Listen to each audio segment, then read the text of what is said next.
le Seine-Isère organise la fête des mares sur le camp militaire des Champs-Barans.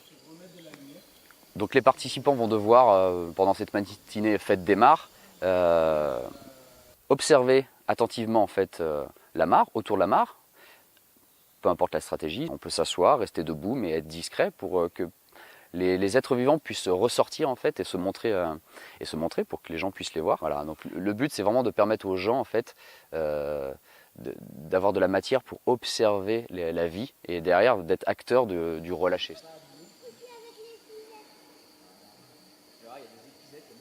Le camp de Champs-Barans est un petit camp au niveau national. Il s'étale sur environ 10 km de long, sur au plus large 3 km. Il est assez ancien puisqu'il a servi à l'expérimentation du canon de 75 mm au début des années 1900, donc il était plus à vocation artillerie.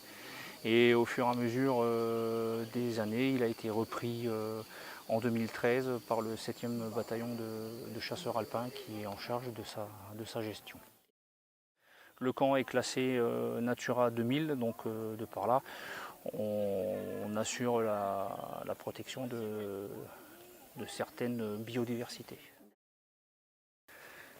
Le corps militaire de Champs-Barans est toujours donc en activité. Il est interdit au public. Nous organisons certaines manifestations comme l'accueil de classes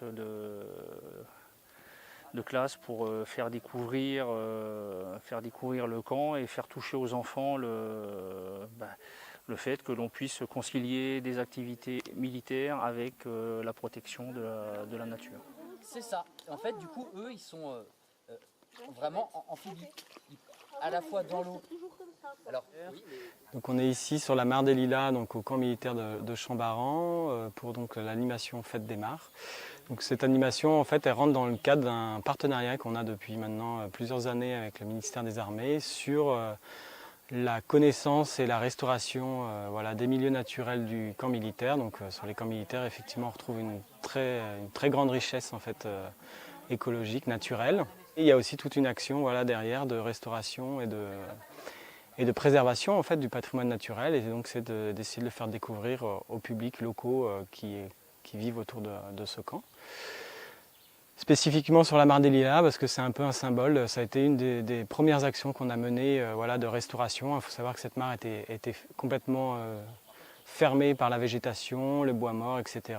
Et qu'il n'y avait plus de vie en fait, dans cette mare. Et donc une action de restauration a été donc de couper un certain nombre d'arbres, notamment périphériques côté sud, pour mettre de la lumière, enlever tous les embâcles qui sont présents dans cette mare et la restauration a porté ses fruits parce qu'aujourd'hui on retrouve plusieurs espèces de tritons, des insectes, des libellules, etc.